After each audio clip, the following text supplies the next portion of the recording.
चीन ने फिर छोड़ा वायरस बम, पूरी दुनिया हुई बेदम।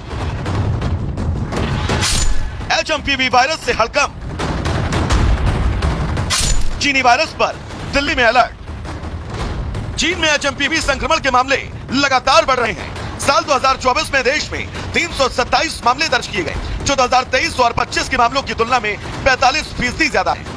ये वृद्धि चीन सहित अन्य देशों में बढ़ती फेफड़े संबंधी बीमारियों के रिपोर्ट के बीच खुलासा हुआ। ये एक तरह का सांस संबंधी वायरस है जो किसी भी उम्र के लोगों को अपनी चपेट में ले सकता है। चीन में इस केस में तेजी से इजाफे के बाद दुनिया भर में हड़कंप है। हर किसी को डर है कि कहीं ये भी कोरोना वायरस की तरह जानलेवा तो नहीं। भारत में भी इस नए वायरस को लेकर अलर्ट है। इस बीच दिल्ली सरकार के स्वास्थ्य अधिकारियों ने इस बीमारी से निपटने के लिए जरूरी दिशा निर्देश जारी कर दिए। सांसों पर आफत का सबब बनने वाले इस वायरस का नाम एचएमपीवी वायरस है, यानी कि ह्यूमन मेटापेन्यूमो वायरस।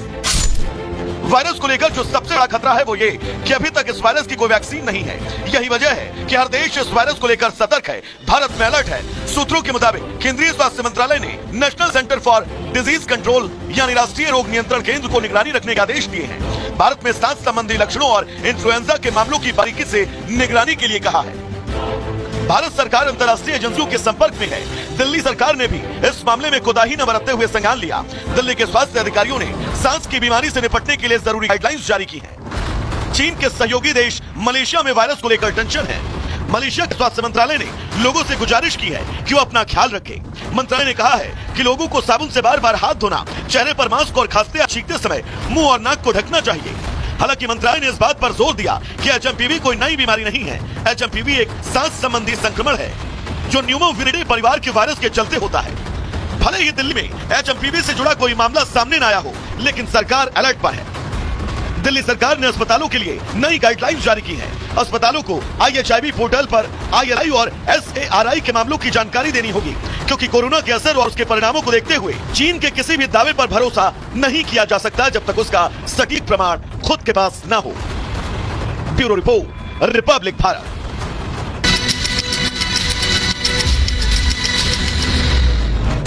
अगले 2 मिनट में दुनिया का रुख करेंगे। बगदाद की अल इसरा यूनिवर्सिटी में अंधाधुंध गोलीबारी हुई। हमले में 6 लोग घायल हो गए। यूनिवर्सिटी के एक छात्र ने ही सुरक्षा गार्ड और छात्रों को गोली मारी। पुलिस ने आरोपी छात्र को गिरफ्तार किया। रूस के लेनिनग्राद पर ड्रोन से हमला किया गया। यूक्रेन ने रूसी बंदरगाह को अपना निशाना बनाया। रूस को बड़े नुकसान का दावा। यूक्रेन का रूस के 2 शहरों पर अटैक, क्रीमिया और अब्गादे की दूसरे शहरों पर भी हमला किया गया। यूक्रेन ने स्टॉर्म शेडो मिसाइलें दागी है और कामी के इस ड्रोन का भी इस्तेमाल किया गया। हमले में नेपच्यून मिसाइलों से भी प्रहार किया गया। रूसी सेना का यूक्रेन पर ड्रोन अटैक। BMP-2 वाहन पर सवार थे सैनिक का यूक्रेनी सैनिकों की मौत का दावा। हमास का जारी इजराइल पर अटैक, 9 दिन में दागे 20 से ज्यादा रॉकेट। हमास ने उत्तरी गाजा से दागे रॉकेट। गाजा पर IDF का जबरदस्त हमला। गाजा में हमास का हथियार फैक्ट्री तबाह। फैक्ट्री में मिला हमास के हथियारों का जखीरा। फैक्ट्री में हमास की सुरंग भी मिली। इजराइल ने गाजा पट्टी के सैनिकों की कार्रवाई का वीडियो फुटेज जारी किया है। फुटेज में सैनिकों को मलबे से भरे इलाके और नष्ट हो चुकी इमारतों के अंदर काम करते हुए दिखाया गया है। इजराइल ने गाजा में फिर से ढाया कहर। हवाई हमले में पिछले 24 घंटे में लगभग 60 लोगों की मौत हो गई। 270 लोग जख्मी हो गए। इजराइल के हमले में गाजा में अब तक 45,800 से ज्यादा फिलिस्तीनी मारे गए हैं। इधर वेस्ट बैंक में इजरायली सेना का ग्राउंड ऑपरेशन जारी है। IDF ने आतंकियों को मारने के लिए एम्बुलेंस का इस्तेमाल किया।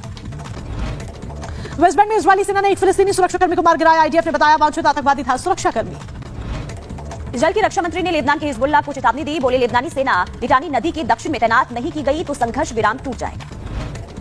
यमन से हूती का इजरायल पर अटैक। आसमान में नजर आई मिसाइल। आयरन डोम ने मिसाइल को नष्ट किया। हवा में मिसाइल को मार गिराया। जमीन पर गिरे मिले मिसाइल के टुकड़े। नेताजी यानी कि ममता बनर्जी को कई उपाधियों से नवाज चुके हैं, लेकिन यह बात नेताजी के सम्मान की थी तो सबसे पहले नेताजी के परपोते ने ही प्रतिक्रिया दी। ममता बनर्जी मैस लीडर है, बहुत बड़ा नेता है आज की तारीख में। बंगाल में मुख्यमंत्री है।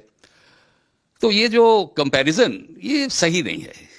नेताजी एक अलग जमाना में उन्होंने आजादी का लड़ाई किया था। अब बीजेपी भी भला इस मुद्दे पर बैकफुट पर कैसे रहती। बीजेपी ने भी नेताजी के सम्मान की आवाज को बुलंद किया।